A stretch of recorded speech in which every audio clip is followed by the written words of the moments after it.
Hello again, everybody, and welcome to Monday's edition of Big Blue Kickoff Live, presented by Cadillac, the official luxury vehicle of the New York Football Giants. Thanks so much for being with us once again today. I'm Paul Dottino. He's Matt Citak. We've got the next hour to talk Giants football with you, and coming up in just a bit, in a couple of moments, we are going to visit the land of the Kansas City Chiefs. The Giants will have their home opener against Kansas City this season. It'll be week 3 of the regular season as we now begin our day-by-day previews of summer camp of the Giants' opponents. And Matt Derrick of Chiefs Digest will join us momentarily. We are coming to you, of course, from the Giants official podcast studio. It is presented by Hackensack Meridian Health. Keep getting better. So, we do understand that Matt's on the line, so let's go right to him. And Matt Derrick of Chiefs Digest, the lead reporter, managing editor, and publisher of that publication. You can find it online, your favorite browser sites. Matt, thanks so much for taking the time today. And, you know, the Giants will be playing the Chiefs this year. It's a rare opportunity for New York fans to get a look at Patrick Mahomes and company in person. Probably the last time, I guess, we're going to see Kelsey, right? I don't think he's going to be playing 4 years down the road, is he? Yeah, I think you're right. I think it's a pretty good chance that it's the last trip to visit the Giants for Kelsey. And, New York has never been a good place for the Chiefs to visit, whether they're playing the Jets or the Giants. It has kind of been a nightmare of horrors for the Chiefs for their New York trips. Well, let me ask you this. What is the mentality and the attitude in Chiefs Nation right now? As we all know, this is a franchise that over the last half a dozen years or so has been as successful as anybody. They're putting together kind of like a Patriots run, if you will. But obviously, every year is a new year. And we do know we saw some bumps and chinks in the armor this past season. Yeah, I mean, there's no doubt. I mean, this organization, this fan base still feels that it's a Super Bowl caliber team, and that should be the expectation every single season, especially as long as you've got Patrick Mahomes and he's healthy. There's a certain understanding that this team has some weaknesses and that they've got some concerns going forward. And, hey, you know, losing Travis Kelce, which is inevitable, and just him being on the back end of his career and not being the dominant tight end that he once was is one of those challenges. But even with that, you know, this is still a fan base that expects this team to make the Super Bowl every year, and winning it is really, I mean, that's the only measure of success right now for this team. Yeah, so this is Matt Citak here. So Paul brought up Travis Kelce. Obviously, he's the number one option in the passing game for Patrick Mahomes, but I feel like there's a big question mark around the guy who would be the number 2 option in the passing game, and that's Rashee Rice. And now, partly a twofold question. One, how is he doing in his rehab from the injury he suffered last year? And then 2, are there any updates on his legal situation from last season? Yeah, you talk about it. In the first 3 games of last season, he was on pace for over 1,500 yards. And the Chiefs feel like he is a legitimate number 1 receiver and one of the best receivers in the league when he's healthy. He started to show that as a rookie, and and definitely the beginning of his second season started to show that breakout. So far this offseason, he's looked really good. Patrick Mahomes had him down in Texas and was working with him in April. Thought it was really encouraging as far as him just being able to run routes at that point. He ended the offseason workouts as a full go and a full participant, and he'll be a full participant at the beginning of training camp. So the Chiefs are pretty optimistic that he's going to be healthy this season and be ready to go in week 1 and be what he was a year ago at this time.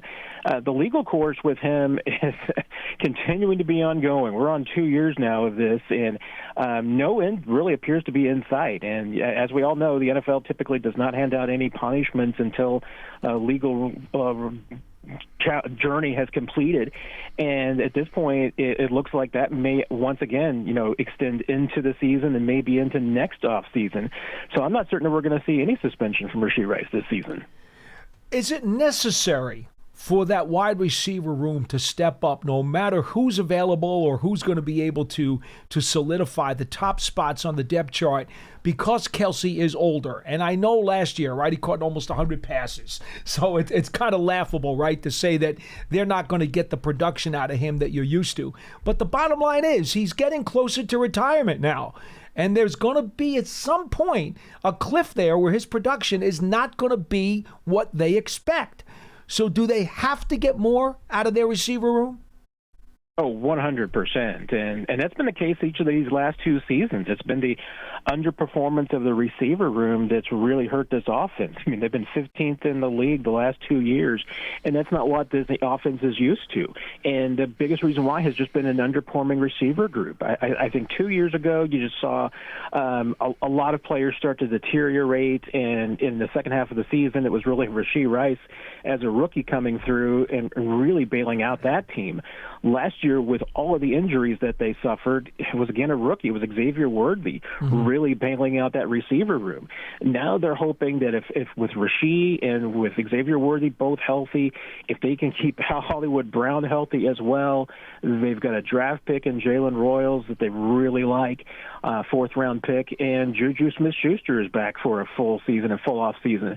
They feel with those 5 players that they should have, if everybody can stay healthy and at least give them a contribution, that they've got an improved receiver room. And this could be, Hollywood Brown told us last week he feels like this is the best group of pass catchers that he's ever played with.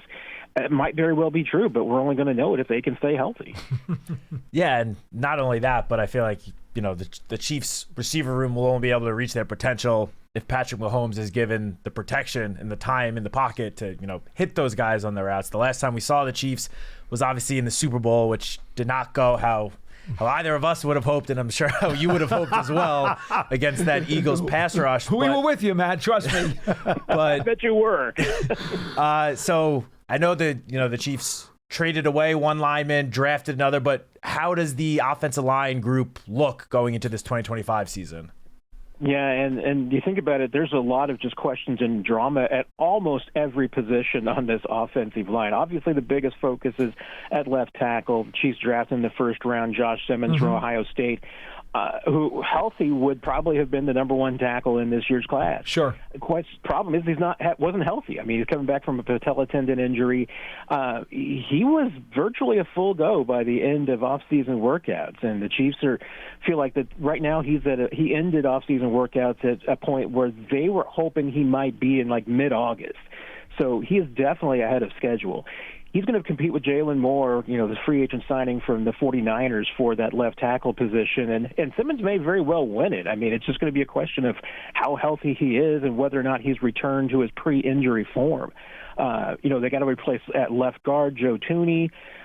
Kingsley Suamadiya, who they drafted last year to be their future left tackle, didn't work out. He's kicking inside and will get the first crack at winning that left guard position. On the right side of the line, Jawan Taylor had some off-season surgery to clean up a knee that's been bothering him. They're hoping that's going to improve his performance because he has struggled the last 2 years as a free agent on that right side of the line. And at right guard, Trey Smith, one of the better right guards in the league, but he's on the franchise tag. They've got till July 15th to try and get a long-term deal done with him. He skipped off-season workouts, only came in for the mandatory minicamp. Other than Creed Humphrey at center, which, hey, if you're the Chiefs, you're fortunate you might have arguably the best center in the league. There's just, like I said, there's a lot of drama going on at the other 4 spots right now. Well, the offensive line, if they don't have enough trouble worrying about pass protection, they also have to throw some blocks in the running game. Everybody here in Jersey knows about Isaiah Pacheco. They knew coming out of Rutgers that he was actually going to be somebody. I know he surprised a lot of folks around the league, but people in Jersey, they knew what Pacheco was. And the Chiefs obviously found out rather quickly. You got Kareem Hunt back there, but I'm going to tell you something. There's a guy that you also got out there from San Francisco, Elijah Mitchell, who when he was in school, I liked him coming into the draft. To me, he is a sleeper in that running back core. What is your thought? Yeah, the Chiefs, they have a tendency in Brett Veach when they like a player coming out of the draft, you can tell because when they become a free agent, the Chiefs are first in line to try and sign them. Elijah Mitchell is a great example of that. They really liked him coming out. Thought that his first year in San Francisco was really impressive, and that stuck with him. And so, yeah, he brings some speed to that backfield that I think they were lacking with Pacheco and Kareem Hunt. And you're right, Pacheco is absolutely one of the hardest runners corners in the league. He is absolutely fun to watch when he's healthy, and that's been a struggle the last 2 years. And last year he fought to come back from that fractured ankle, was probably never even close to 100% in the second half of the season. He has looked a lot sharper. He seems a lot healthier this summer, so that's the optimism for the Chiefs, is that they can have a healthy back group. But it's going to have to be, again, a little bit of running back by committee, some thunder and lightning, and those three guys, and Pacheco, Hunt, and Mitchell, are going to have to, I think, share a big part of the load. And that's one of the things the Chiefs need. They need a run game to be able to take a little bit more of the pressure off Mahomes and open things up for the receivers. Now, as good as Patrick Mahomes and all of these playmakers in the offense are, I think it's safe to say last year, at least in the regular season, it was the defense that really carried the Chiefs to the postseason and beyond. What are some of the, I guess, big training camp competitions to look for on the defensive side of the ball? Yeah, there's a couple, and for sure, and one is up front next to Chris Jones on the interior. The Chiefs need an upgrade on the defensive line. They lost Tershawn Wharton as a free agent, who was, outside of Jones, their best interior pass rusher. Lost Derek Nottie, who's been a long-time defensive lineman for them on the inside. They've got some great older guys like Mike Pennell around, but they need somebody to step in, alongside Chris Jones. And Omar Norman Lott, their second-round pick, is looking like he could be that guy. Maybe a little bit of concerns about just stamina, since he didn't play a lot in Tennessee. They did a lot of rotation there. But the Chiefs are going to give him a chance. He might be outside of Josh Simmons, he's the guy to bet on as a rookie who is going to start for this team, and I think he's got the best shot there. The other real battle is going to be at cornerback. The Chiefs signed Christian Fulton to come in and give them some veteran support and competition. On the opposite side from Trent McDuffie, he's going to be battling Jalen Watson and a bunch of other young guys that the Chiefs have at that corner spot.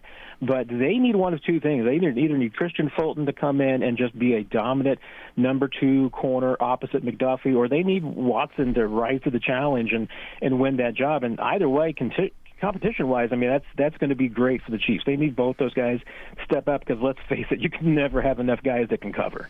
Chris Jones is starting to get a little bit of mileage on his tires. Now, I'm not saying he's not a great player, because he is a great player. He's certainly one of the best 3 defensive tackles, I think, in football.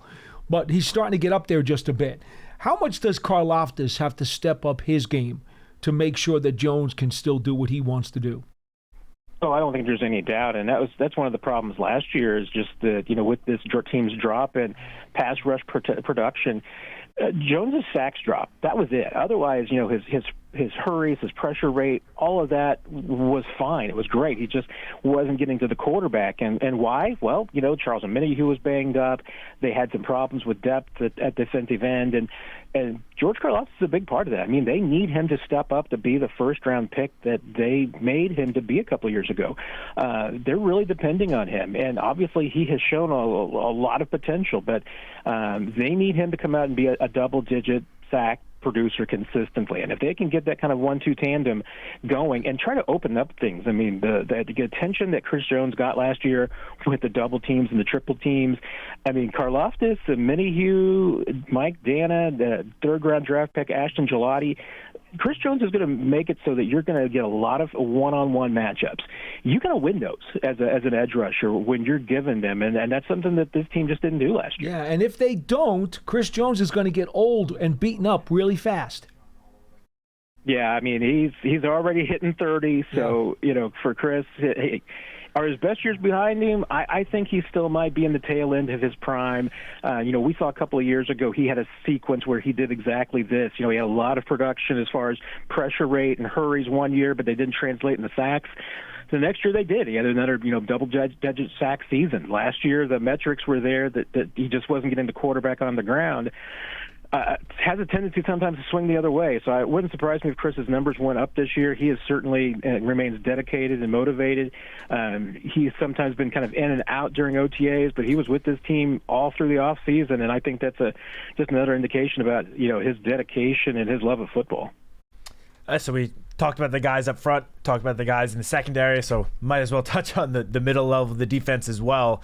So the Chiefs are returning the same starting 3 linebackers, I believe, for the 3rd consecutive season with Nick Bolton, Drew Tranquill, and Leo Chenal. It seems like it's sort of the most consistent group in the entire Chiefs defense. I guess what are expectations for that group? I mean, they did perform so well against the run last year. The Chiefs had a top 10 run defense.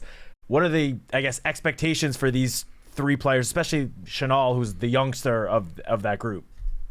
Yeah, Chenal, pound for pound, is the strongest guy on this team. He is an absolute beast, and they have been able to use him in so many different ways than they did a couple of years ago when he was just basically an off-ball linebacker. Now they feel comfortable with putting him on the line, rushing, doing so many different things with him. He's a three-down linebacker now that he didn't used to be.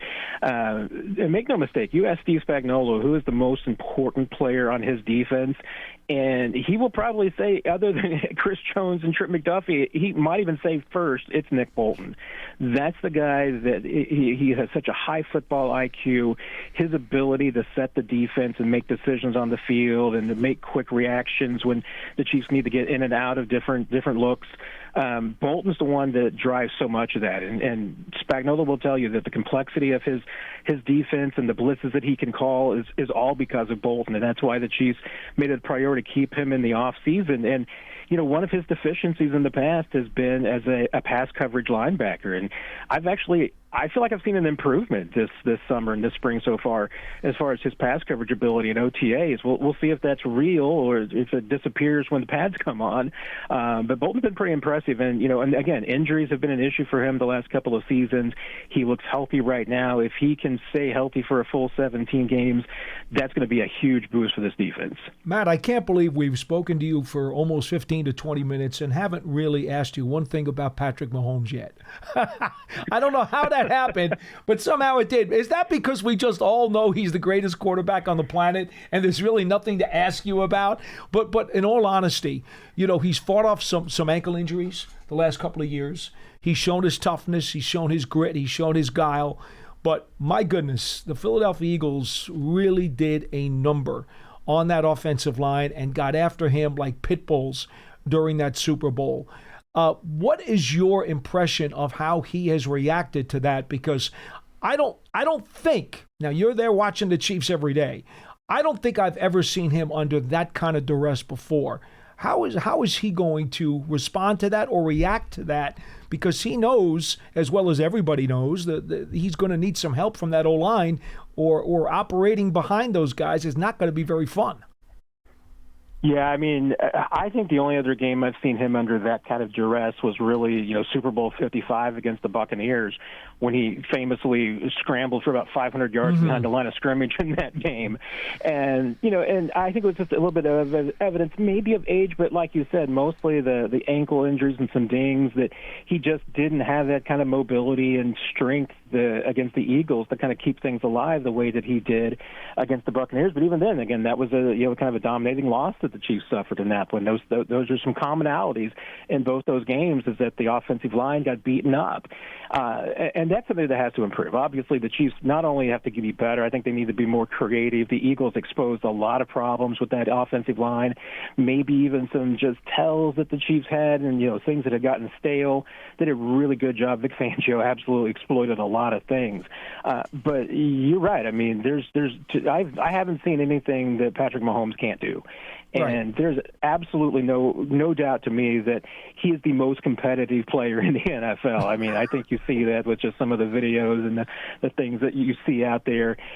He wants to win badly, and he takes these losses personally. I saw how he responded after the loss to the Buccaneers in the Super Bowl, and basically he worked harder than ever. And I think you're seeing the exact same thing this offseason. I mean, losses motivate him.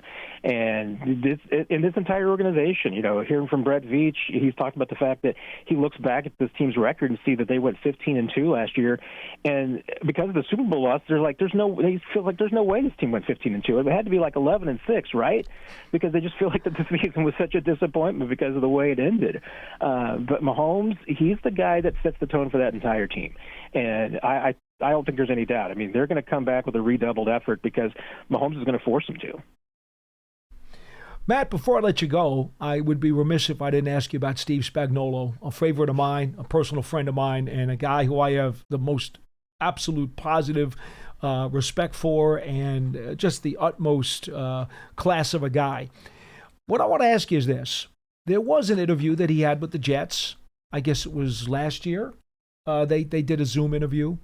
Why does he not get more calls or more interviews, as he has been just absolutely sensational in helping this Chiefs dynasty become what it is?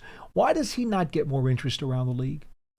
Yeah, your guess is as good as mine, because I assume it's got to be a little bit of the fact that he's over 60, so he's not the youngest guy around anymore. He's a defensive genius, and everybody seems to be wanting offensive guys for the most part. So I guess there's 2 strikes against him, and obviously things didn't go well in St. Louis. That was a fractured organization at that point. It certainly was. That's not on him. That's not on him. I'll tell you that right now. Yeah. But everything you said absolutely rings true in Kansas City. This dude is beloved, and I mean, he's probably pretty close already. The Chiefs fans wanted to put a statue of him outside the stadium. He's great. I mean, he has absolutely been a breath of fresh air of this organization these years that he's been in Kansas City. There's no doubt, how important he's been to these Super Bowl runs. I think he's probably, outside of Mahomes and Reed, probably the most important part of these Super Bowl runs, and he is beloved. Because you're right, he is a character. He's a straight shooter. Always treats everybody with a lot of respect, including the media, which I love and respect about him too. Yeah, for sure. I'll tell you one thing: there are no coordinators in the Hall of Fame, and I've heard some people say, "Well, if they do put one in, he's going to be very high on that list." I certainly would be pulling for him every step of the way, without a doubt. Matt Derrick from Chiefs Digest, why don't you tell the people where they can find more of your work as we get closer and closer to the season? I know Giants fans are going to want to know the teams that they're playing and what exactly is going on with those opponents. I appreciate that. Yeah, you can go to ChiefsDigest.com, and from there you can get links to everything that I do, whether it's on social media or on YouTube. And that's where you can also find all of our podcasts and videos that we do, live streams over on Chiefs Digest on YouTube. Matt, it's been a pleasure. We appreciate the time, and enjoy the rest of the summer. Thank you, Matt. Appreciate you guys. Take care, everybody. Matt Derrick of Chiefs Digest with a real terrific breakdown of the Kansas City Chiefs. And I think he was very realistic in understanding some of the warts that team showed at the end of last year. I mean, 15-1, and then it just all came apart against a dominant performance by Philadelphia in the Super Bowl.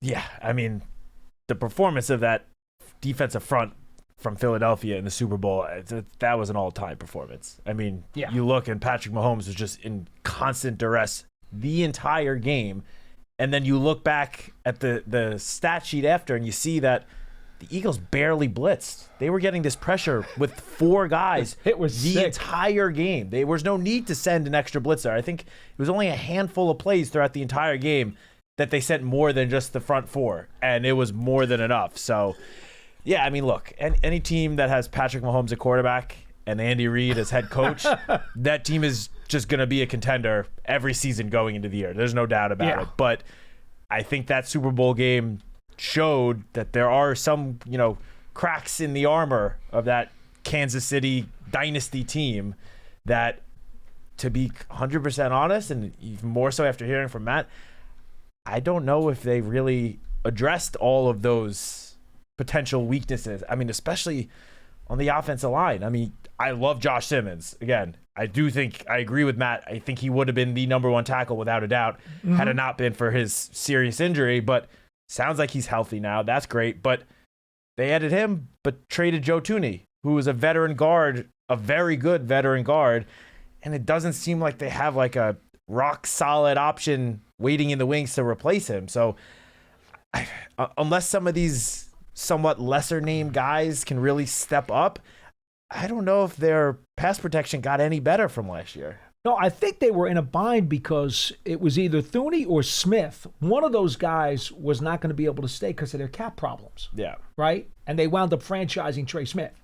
Which makes sense. He's younger than Joe Thuney. I mean, if you're going to have to pick one, they picked the right guy. For sure. But there's still in a bit of, and look, this is what happens, right? With the salary cap in the National Football League and free agency, the way the whole business model works, they create hurdles for teams to maintain a high level of play. That's the whole idea behind the business model of the way the NFL is set up. They want to knock you off your perch. They make it doubly and triply and 4 and 5 times more difficult to continue to be a top flight contender year after year after year.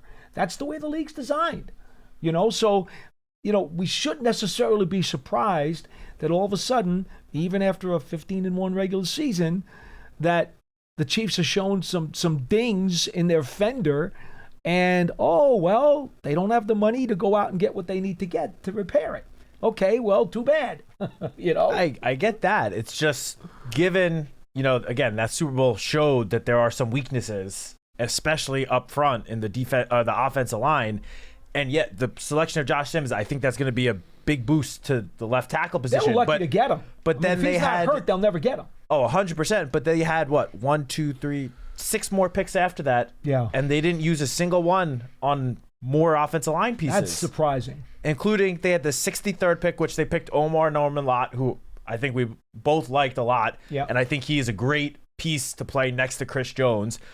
But you had another pick 3 picks later, and instead of potentially grabbing, an interior lineman with that pick, they went with another defensive lineman.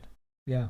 And then addressed other pieces on the defense. And when they did address the offense again in the 4th round, Jalen Royals, who I think could be a good wide receiver, a sleeper pick. But again, another wide receiver when they already had Rashee Rice, Xavier Worthy, Hollywood Brown. They signed Juju Smith-Schuster.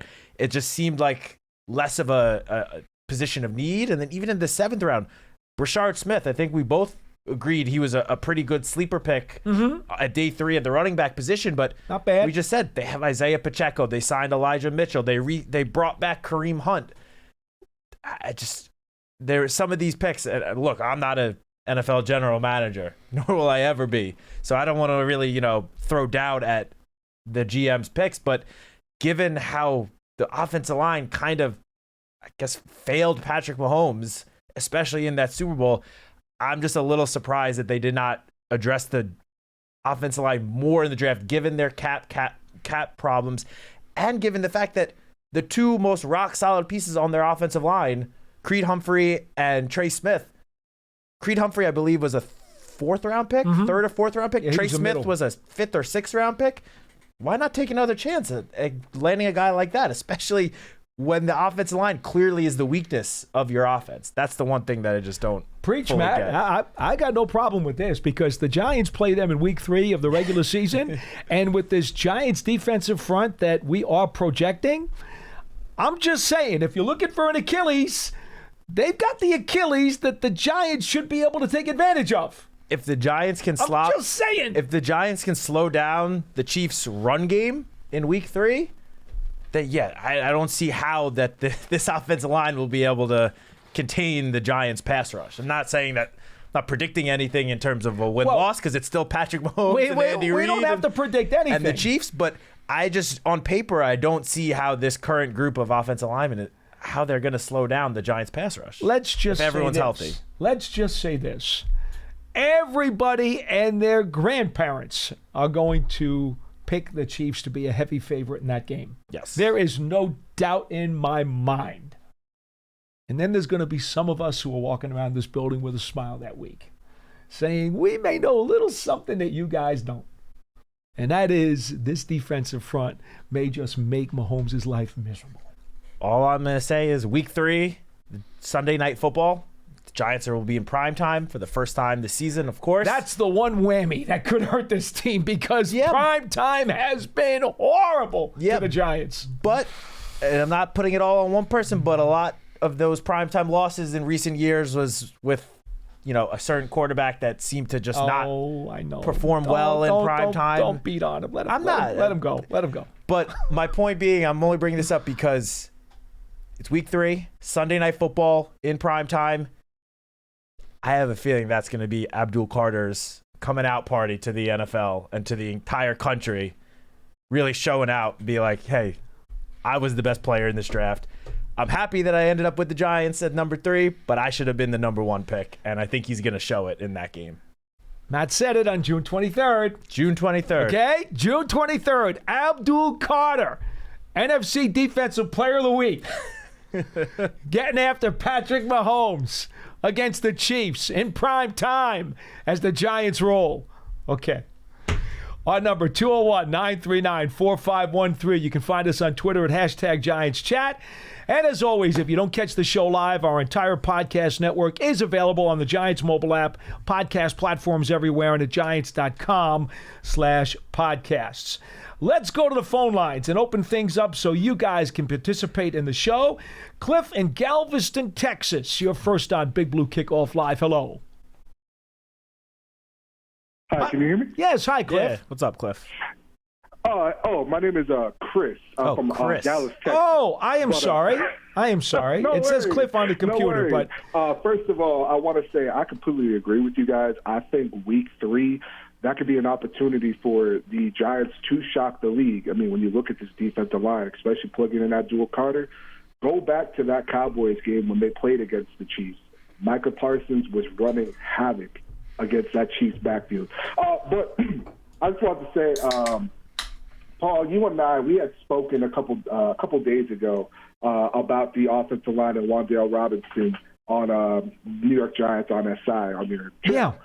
I wanted to, again, talk about the offensive line, if that's cool with you guys. Sure. So, I think, maybe I'm just cherry picking. Maybe, I'm valid to feel this way. Maybe I'm not. I'm hoping you guys can help. I'm kind of concerned with this offensive line going forward. I think when you look at the offensive line at its best last year, maybe average at best, and I think when when Thomas went down, you really did see the talent level of this offensive line. You did have some guys playing out of place, but in my honest opinion, I think with you only taking Bo this year in the draft, you can argue they didn't need a tight end in Fedoni in this draft. Why does it seem that the offensive line tends to be an afterthought with this front offense? I know we brought in Illuminor, we brought in Runyon, fairly recently, don't get me wrong, but we've had drafts where they didn't address the offensive line. We've had experiences where we're playing Azudu at tackle when he really should be a guard. And I know that just players like Justin Pugh have came out and said, well, he has excellent footwork. They're hoping that, he can pan out as depth at tackle. But I can't help but to look at some of the better teams in the league, like the Chiefs, like Dallas, like Philadelphia, who make it a point to address the offensive line every single year, despite that being a strength on their team. So, I don't know if you guys could talk me off the ledge, but I'm so excited for this season. Matt, you are right. We had a quarterback that did not do good in prime time, but when you look at Russ historically, Russ under center, especially during prime time, is a solid quarterback. Go look that up. He is a solid quarterback. But I'm hoping you guys can talk me off the ledge here because I'm worried. I can't lie. Well, let's just say this. I believe it was Albert Breer was just on the other day on his weekly Sports Illustrated show and said that he thought the Andrew Thomas injury last season was one of the most devastating injuries in the league because of the impact and basically the landslide that happened to the Giants' O-line after he went down. When the Giants staff talks about how satisfied they were, maybe that's not the right word, how pleased they were with like the first 5 or 6 games of the season last year with their starting 5 and how they were getting better every week, I don't think it's a stretch, Chris, to tell you that they were in the upper half and maybe even fringe of the upper third of the NFL in terms of their offensive line play at that point. And then Andrew Thomas got hurt and it all crumbled. So I think part of their hope this year, and let's face it, it's all hope until things turn to reality in September. But I think part of their hope is that they can replicate some of that quality that they saw last September and into October as they get a fresh start in 2025. I would also say to you, Neal was a number 1 pick. Thomas was a number 1 pick. John Michael Schmitz was a number 2 pick. So it's not like they haven't spent some hefty resources on bringing guys in, and then they spent money on, as you said, Runyon and Illuminor. So to say that they've ignored the position or at least not given it much thought seems to me to be a little bit off base. Yeah, I completely agree with Paul. He took the words out of my mouth. Since Joe Schoen took over, Andrew Thomas got a monster extension. They signed John Runyon. They signed Jermaine Illuminor. They signed Greg Van Roden. Then as depth pieces, this year, James Hudson. Who else?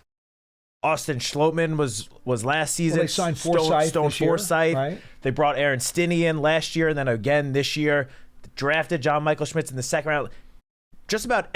Not just about every single offensive lineman that is on this roster was brought in by Joe Schoen. Every single one, or extended in Andrew Thomas's case. Right. And I agree with Paul that the first 6 weeks of the season. Now that week 1 game was bad. It was across the board, both sides of the ball. Everyone was bad that game. There's no denying that. But other than that, the next 5 games, weeks 2 through 6, the offensive line was solid. Was very solid. I'm not going to go out and say they were elite or a very top of the league unit. No. But they were, I would say, probably middle of the pack, which was frankly all the Giants really need that unit to be. No one expects this offensive line to be a top 5 offensive line where Russell Wilson will literally have 15 seconds in the pocket every single play. But if the Giants offensive line can play like they did from weeks 2 through 6, if they can do that for an entire season, if they had done that last year, I feel like the narrative around the offensive line would be so significantly different than it is right now. And I get your concerns because the offensive line, quite frankly, has been an issue for I don't even know how many years now. And it hasn't changed in recent years. But I do think the reason to be, I guess, slightly more optimistic this year is obviously the expectation is Andrew Thomas will be healthy come training camp. I know we didn't see him in the spring, but the thought seems to be that he will be okay later this summer.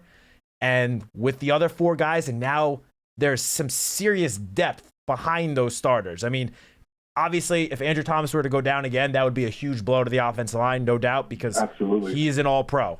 That you can take an all-pro out of any offensive line, and no matter who they have as the replacement, that line is going to take a hit. Yeah. But even behind Andrew Thomas, behind the other 4 positions, the Giants have depth at basically every single backup position now.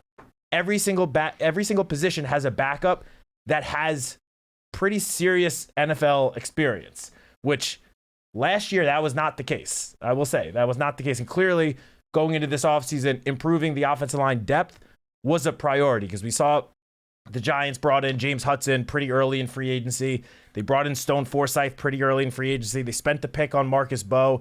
So I get your concerns, and until the offensive line actually goes out in the field and puts it all together and plays well for an entire season, I get that those concerns will not go away, but I do think there is a small reason to be, slightly more optimistic about the offensive line despite what we saw last year. Chris, I'll give you another piece of gum to chew on, and that is I thought last offseason the most important acquisition for the offensive line was Coach Carmen Bracillo.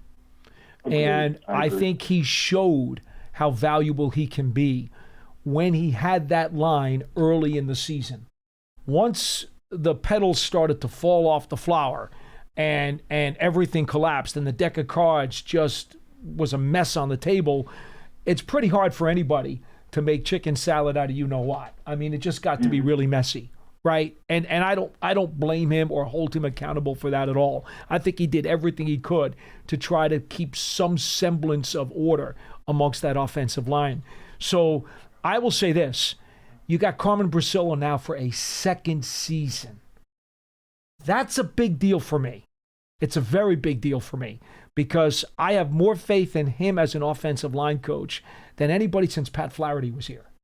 At least that's how I feel. You may not feel the same. And it's no, I agree. And it's Carmen Bracillo in year 2, but with the same 5 starters also coming back for year 2. We don't know who the 5 are going to be. True, but at least he knows these guys now. But the 5 starters from last year are all back. Yes, they are. Whether or not Greg Van Roden ends up winning the other starting guard position, we'll see. But the same 5 starters from last year are back. And as you said before, Carmen Bracillo has talked about it. He really liked the way the unit was starting to play prior to Andrew Thomas's injury. That 5-week stretch, the unit was starting to show some serious signs of improvement. Now, it wasn't perfect. No one's going to say it was. But they were looking to be a lot better, and especially a lot better than what we've seen the last couple of years.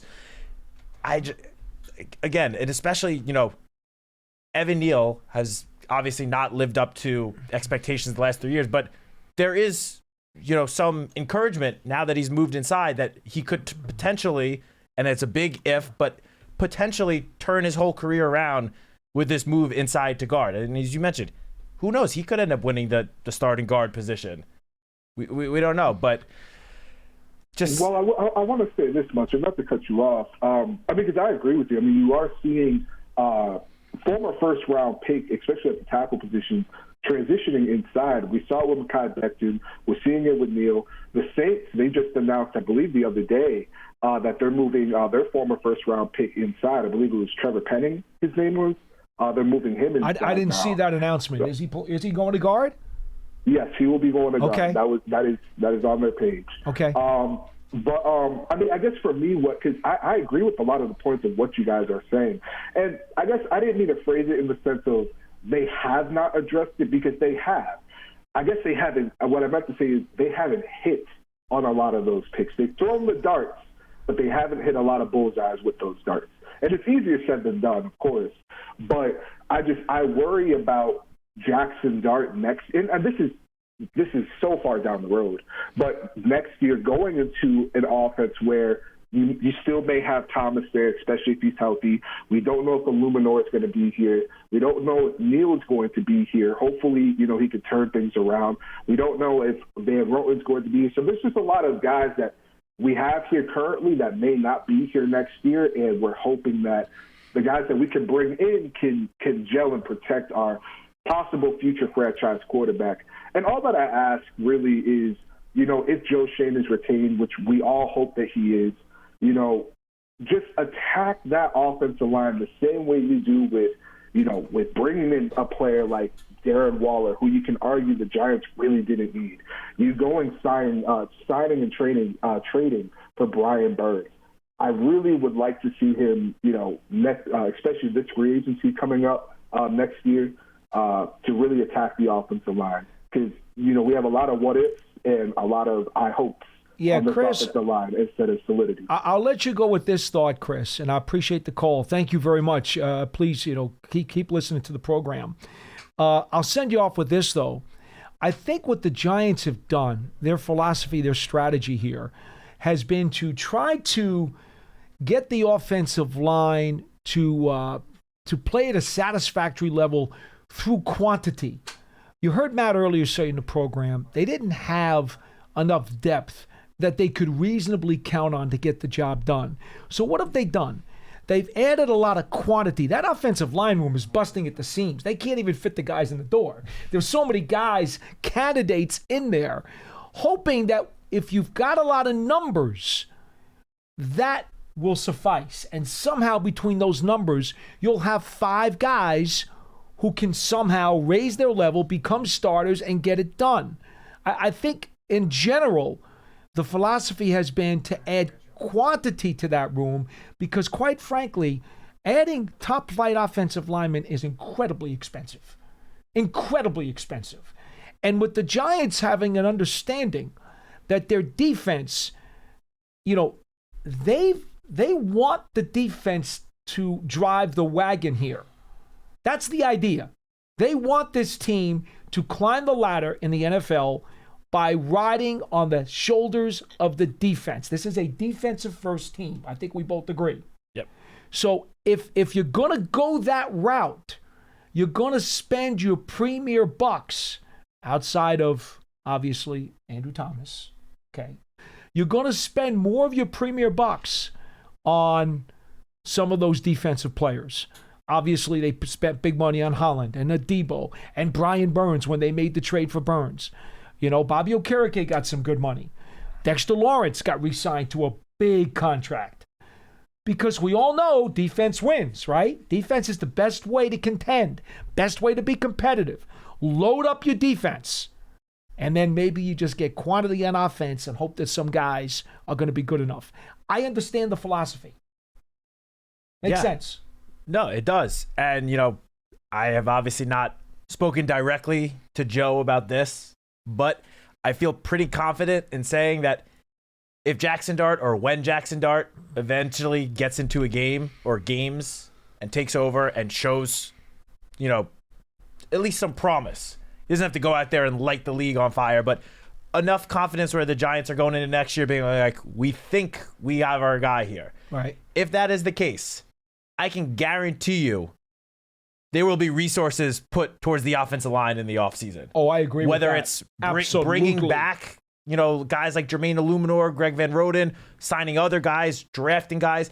If Jackson Dart shows like we think he could be the guy, they will do all that they can to give him the protection he needs to fully develop and get to that franchise quarterback level. I have no doubt about that because Joe Schoen, one of the things he's done well since he got here is he attacks, obviously, positions of need each offseason. Now, Chris, I know you brought up, not needing Darren Waller or not really needing Brian Burns, but I disagree. When the Giants traded for Darren Waller, yeah, it was a swing, and with him retiring after a year, you could call it a swing and a miss, but the Giants did not have a number one pass catcher in their offense. This was a year before Malik Neighbors was here. The wide receiver room was really barren. It was pretty empty. Outside of Slayton, who's not a 1,000-yard receiver.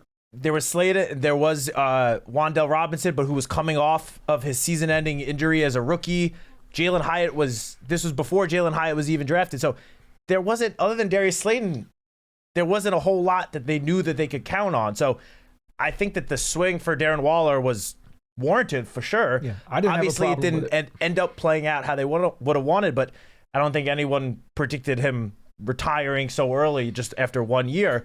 And in terms of Brian Burns, if you've heard any of his music, he shouldn't have retired. I'm just saying. Sorry, Darren. I'm not even going to go there. But okay. And then in terms of the addition of Brian Burns, yes, they had spent the 5th overall pick in 2022 on Kayvon, but they needed someone to play opposite him. And they thought that by trading for Brian Burns, they were going to have a top-tier edge rushing duo, which we still haven't gotten to see the full potential of those two between both of those guys dealing with injuries last year. But now you have Abdul Carter. You have 3 very talented edge rushers. I do think that the Giants needed an elite pass rusher last year. So I don't agree with you saying that the Giants didn't necessarily need those 2 positions because they kind of seriously did.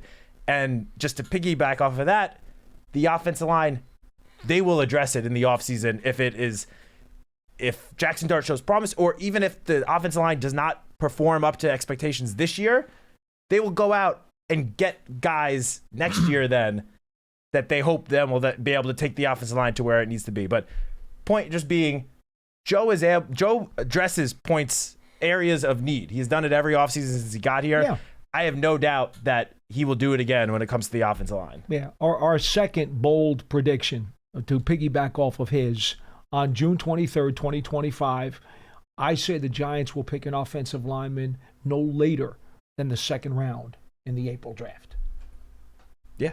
I mean, even if the offensive line plays great this year, I feel like that is still a very fair prediction. They will take an offensive lineman early in April. There is no doubt in my mind. It's time to now spin the carousel and get to that position. Well, yeah, because it's that simple. The last draft pick that was or day 1 or day 2 pick spent on offensive lineman was JMS, which in this upcoming draft will be 3 years since that selection. So yeah, I agree. It would be then time to add another guy early. We go to Rob in New London, Connecticut. You're next on the program. Hello. Hey, Matt, how's it going today? I'm well. How are you? How you doing, Rob? Well, how am I? It's 99 degrees in the shade, but other than that, okay. Well, but not the reason why I called. And you know what? We don't care about, nobody cares about my problems anyway. So with the Giants, though, real quick, I have 2 points. My one is a current point, and then Paul, I have a historic question for you. I really think it doesn't get spoken about. The Giants are still, Evan Neal hasn't exactly, I guess you could call him a pseudo bust at this point. I mean, he's still on the team. We're still paying the price dearly for that Kadarius Toney pick. That is still like the gift that keeps on giving. And I maybe it'll take another year for that to go by the boards, but I don't know what you guys think about that. But that Kadarius Toney pick is still haunting us, I think. And well, just I don't know. Real quick on that. Obviously, he did not play the way anyone would have hoped when that pick was made here back in 2021. But the Giants were able to trade him to the Chiefs, so obviously. And then the pick that they got, they then flipped for Darren Waller. It was that exact pick, which again, looking back, no one had thought that Darren Waller would be retiring just a year after that trade. But I don't necessarily know if I'd say that the Giants are, still feeling the effects of that swing and a miss pick of Tony. I mean, that was the previous regime. That was the previous regime. Like, no one really thinking about that much here anymore. I don't want to put too many hopes on Trey Hawkins, but they also got the pick they used on Trey Hawkins in that deal. He's at least still here. I don't know if he's going to necessarily find his way into the rotation. Obviously, he was a late day 3 pick, and to this point, there hasn't been a whole lot of production there, but he does have some skills, and he's still on the team. So let's just hold off until he is either not on the team or he actually earns some reps before we actually give him a final grade. Okay, Paul, you were on the sideline for, I'm assuming you were there for Jim Burt as well as Leonard Marshall. What hit do you think, what hit did you feel more? Because they were 2 devastating hits. You mean the playoff hits against Joe Montana against San Francisco? The 2 hits, so one at Giant Stadium and one in Candlestick. Yes, I know what you mean. I still think that the greatest is the Leonard Marshall one. That's the one. My God, wow. The Leonard Marshall hit on Montana ended his career with the 49ers. He never played another snap for them. Wound up signing with Kansas City as a free agent because Steve Young inherited the job. That ended the Montana 49ers era.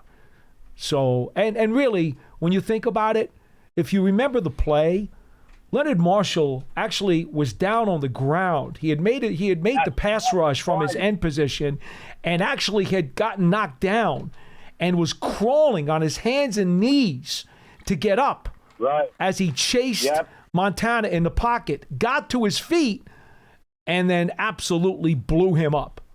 So I think Giants, the 1990 yearbook of the New York Giants has like the best musical score for the sack when Leonard Marshall hit him. It was unbelievable. I still get chills when I see that musical score. And I know on that. I get it. I just watched a full replay of the 1981 playoff game against the Eagles. Just watched it over the weekend.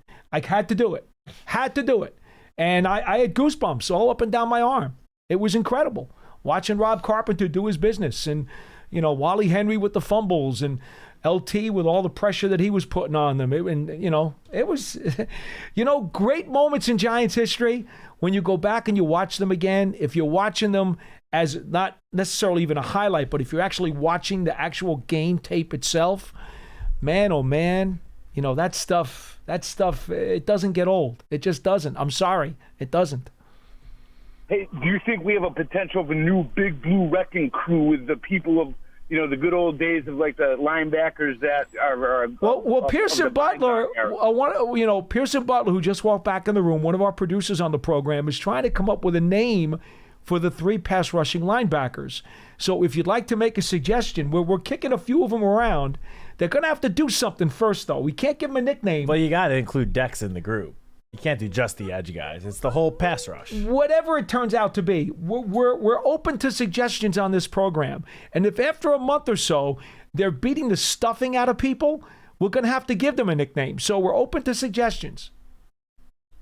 Right, yeah. I think you should call them Omaha Beach or something like that. I think that would be a great. I like World War II history, and I don't know if we want to go military there. That might be a little disrespectful because we have great respect for the military. Okay, yeah. You're right. My bad. I'm actually retired Navy too. So. Thank you for your service. That's awesome. We appreciate it. Yeah, Chief Petty Officer retired. Okay, well, hey, look, I'll let you guys go. Thank you, Rob. Your time. Thanks, Rob. Appreciate it. 201-939-4513. Cool phone call. Yeah. Just to go back to the Darren Waller trade, and then we can close this out. Yes. Just want to say that the pick that the Raiders ended up using, that the Giants traded for Darren Waller, was used on Trey Tucker, who in 2 seasons has 870 yards and 5 touchdowns total. Now, that's not to say that the Giants would have used that pick on him, obviously, but the pick that the Giants did give up has not gotten the most production. So fair enough. Just don't think it's fair to say that necessarily the Giants are still feeling the effects of that. It was not a good pick, and obviously there were better options now looking back that the Giants could have used. But again, that was a previous regime, so they're getting more value out of that pick than they would have out of Darren Waller's CDs. we can fully turn the page on that now. Yes, but we just can. wanted to close that out. And in terms of a nickname, I mean, the Fantastic Four. We've thrown around a few. Pearson, did you keep track the other day? Especially with the new Fantastic Four movie coming out this summer. I mean, maybe with Burns, Kayvon, Abdul, and Dex, maybe. But I don't want to exclude the other guys in the pass rush because there's more than just those four. I said Mount Rushmore. Ooh, that's even. I feel like that's taking the Three Fantastic Four to another level. I thought Mount Rushmore was the best one so far. Ooh, but I mean. You talk about Mount Rushmore, you're talking about the greatest of all time. Well, and so that's just putting some lofty expectations on the crew. I know. If they go out and have a record-setting year, but see, okay. that's not how he means it. He means that's Rushmore. He means Dexter Lawrence is the mountain, and Rushmore means you're sending three guys. I get it. I know exactly how he came up with it's that. a nice little pun. But John did say to him, but Mount Rushmore indicates the greats of the greats on the mountain, and that doesn't really work. Not yet, at least. Well, no. I hope a year from now we're looking back and talking about this season's pass rush as the Mount Rushmore of Giants pass rushers. Think about like the four pass rushers they could put on the field during the Parcells era. At one point, they had George Martin, Leonard Marshall, Carl Banks, and Lawrence Taylor. I mean, really? Good luck to every quarterback who played against those guys. Anyway, folks. We got a couple of quick promos to remind you. Hey, Pearson, you might as well get back over here. We got to hear about the huddle. What do you guys got up there on the site today? Right now, we have the running back group up that we did interviews at Media Day for. Okay. And the quarterbacks are up too. So all those position group interviews will be going up this week and next week. And yeah. The running back one was posted also to Giants.com, so the video is up. It's Devin Singletary, Cam Scadaboo, and Turbo Miller, right? Those three? And we'll have a standalone with Tracy going up tomorrow as well.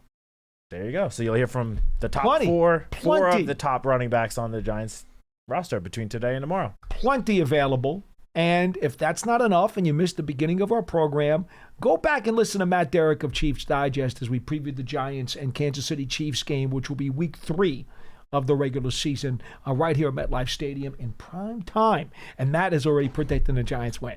No, I said I'm predicting Abdul Carter to show out on Sunday Night Football. I specifically said I'm not predicting wins or losses there. He's not.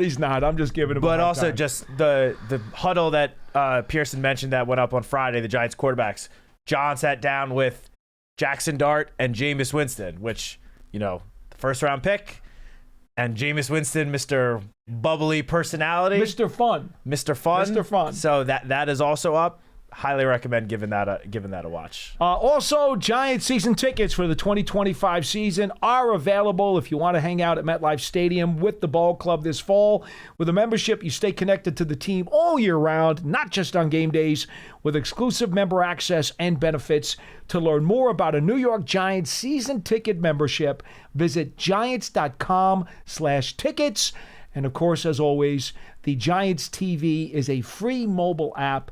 You download that onto your phone, doesn't cost a thing, and you get access to all kinds of fun stuff, highlights, jokes, goofy questions, and you get to see some of the off-the-field personality that some of these guys have, including Jameis Winston.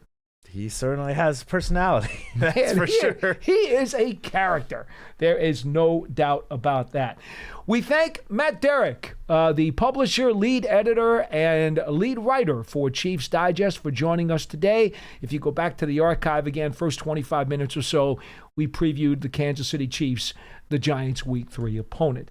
That will do it for this edition of Big Blue Kickoff Live. We are back with another live program tomorrow at 12:30 p.m. Eastern Time. Do you know who the team is for the preview? Can look real quick. I do not remember, but Chargers. Chargers. If the schedule that was sent out a couple weeks ago is to believed. It'll All right. be Chargers. Well, we're sticking with the AFC right now. You and Lance tomorrow. Okay. I thought I was off tomorrow. How about that? I guess I'll be back. Folks, that'll do it for this edition of Big Blue Kickoff Live. For Matt Citak, I'm Paul Dottino. We'll see you again next time here on Giants.com. So long, everybody.